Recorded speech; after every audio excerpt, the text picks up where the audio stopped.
spot for going forward in Ohio State football.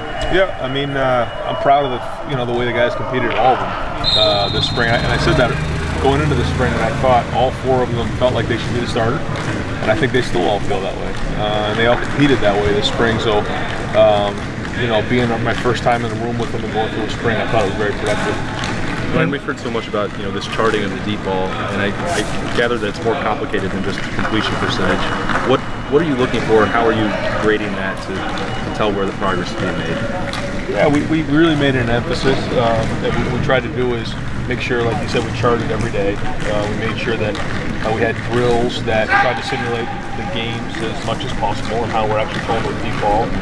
And it was coached up every day, and Coach Smith and I sat down with the wide receivers and the quarterbacks every off day and went through the film and watched it and coached it and drilled it. And so there was some progress we made there, and there was some made, but we still have to keep going in the preseason. What do you look for when you set the grade? I mean, I'm trying to figure how you guys. Well, I guess the best way to answer that simply would be does the quarterback give the wide receiver a chance? And there's a lot more that goes into it than just that, but does he give him a chance? And what you don't want to do is throw the ball down the field and the ball falls out of bounds or overthrows him, or the receiver actually never get a chance to touch the ball. So that's the number one thing we talk about with the quarterbacks. And then at the end of the day, does the wide receiver catch the ball? And we have different techniques that we use to help them with that, but that's really how we look at it. Coach, you're the third different quarterbacks coach that JT's had in his time here at Ohio State. Did you find him to be receptive to the concepts that you were bringing in? And I don't know, in general, what were the things you really wanted to improve with him? Yep, and I think at the highest level of college football or in the NFL, that happens. I don't think that's too uncommon for a quarterback to have different coaches. But he, like I've said from the beginning, he's a pro. He's a professional. He comes into work every day. Obviously, there's a trust factor that goes on that happens over time that I think is building in the room altogether. And we just kind of wanted to pick up from where he left off last year, and a lot of focus on footwork, a lot of focus on timing, and getting the ball out of his hand, and I thought that improved this year. Well, to the untrained eye, it seemed like some mechanics may have been a little bit off last year, throwing off a back foot, or footwork was discussed quite a bit. Just, was there a lot that needed to be cleaned up? Do you think he got away with things that obviously he was much more successful 2 years prior? Just I don't know, what did you see, I guess, as you reviewed and then previewed what you had to get done? Yeah, when you're not there, there's a lot of different factors that play into it, and so try to look at it with fresher eyes once we get on the field, because when you're looking at a quarterback, when you see it live, it's a lot different than watching it on film. And so just kind of looked at it from day one and then tried to build from there. Hey Ryan, how would you describe the gap between JT and his backups?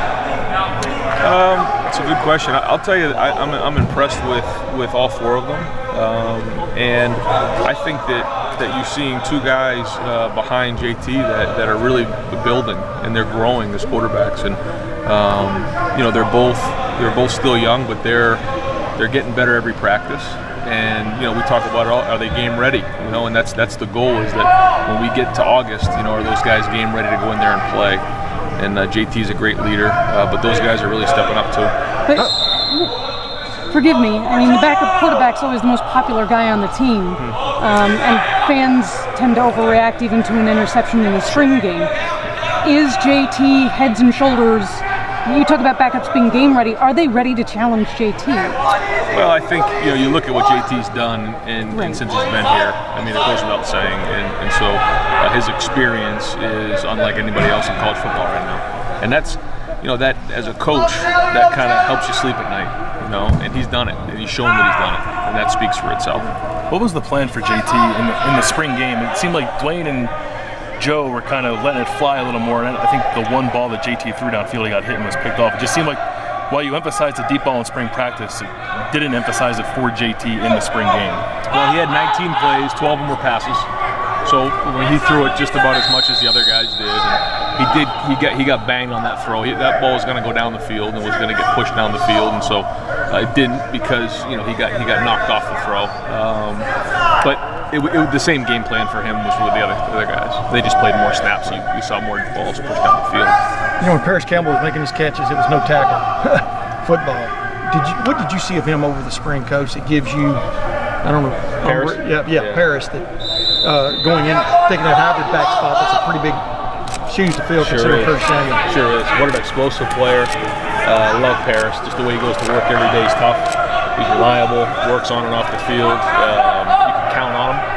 When the ball's in his hands, he's dynamic. I mean, he can really do stuff with the balls in his hand. And so, I think he had 5 catches in the spring game. And, when you look at his numbers from the spring, they're very productive. So we're expecting big things from him. And I think